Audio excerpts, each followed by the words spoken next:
I went upstairs, man, and my wife took care of it. You know what she told me? What's that? She's like, that's why you went to Illinois and I went to Northwestern. Oh, she went to Northwestern. Oh, well, Yeah, she went to Northwestern, man. Oh, that's enough said. Yeah, That's enough said, man.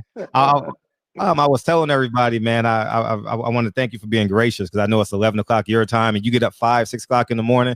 You running before I do. So I want to say thank you, man. I appreciate you offering us some of your time. Oh, no problem at all, man. No problem at all. You know I enjoy your show, man. I caught your show yesterday. I caught your show with Whitlock and he was dodging, man. Man, you know what? I didn't want to turn into a debate. Because then it's no elevation. You know what I mean? Right. And so I knew where he was, and I vehemently disagreed with him. But I wanted to come to like a consensus where if I say something like that, I'm doing harm to the greater community. And I wanted him to understand that he quite possibly could be doing a greater harm. You understand? And but we'll see. No, I agree with you. You handled it the right way, you know, because I'm a broadcaster as well here in Chicago with the Chicago Bulls. I've been a broadcaster now for like 13 years. And, you know, you handle it the right way. You cannot be hostile towards the guests, or else they will not want to, one, answer your questions, and two, come back on your show. Sure. Yeah, no, that's definitely a fact, man. Yeah. So what you been doing in retirement, man? Hey, you know, I just looked at your stats. You retired playing 20 minutes a game. You could have had another contract. Yeah, I could have, but you know, I physically I could have, but mentally and emotionally I was burned out. And you know, the San Antonio Spurs called me, you know, and were like, Kendall, why don't you come? And I would have gone, but I was like, you got just guarantee my contract, you know. So it was just a 1-year deal, but they wouldn't do it, and they kept calling me. And then 2 weeks later, I just told them I'm not going to play anymore. You know, guess what they ended up doing? Winning the championship that year.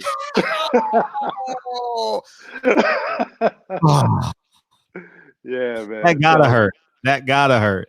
It hurt, but you know what hurt more is when I had the opportunity to sign with the Lakers, and I didn't do it. I want to talk about that. I know that. Tell the story. Tell the story for the broad audience. Yeah. Well.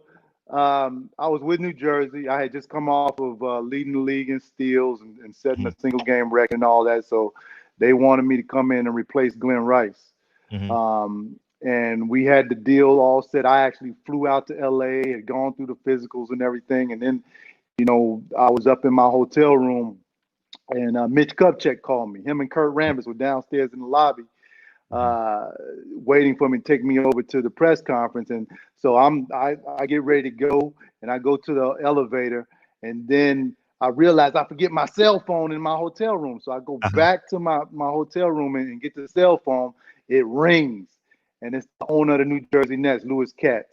And he said, Kendall, we're prepared to offer you $7 million for 1 year.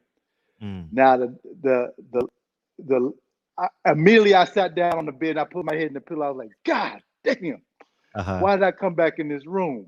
You know, because the Lakers deal was for $5.5 million for 2 years. Oh, yeah. So here I am, caught wanting to live out my dream. I wanted to play with Shaq. I wanted to play with Kobe. I knew we could win some championships. I was built for the triangle offense. I wanted to play for Phil Jackson. But when you're looking at $7 million and you for 1 year and $5.5 million for 2 years, you know, my grandfather always said a bird in the hand is better than two in the bush, brother. Yeah. And you know, as professional athletes, we have a short amount of time to make as much money as we can. Sure. But if I had to do it all over again, I would have taken a deal with the Lakers, because ultimately, after you're done playing, you are looked at differently when you win championships.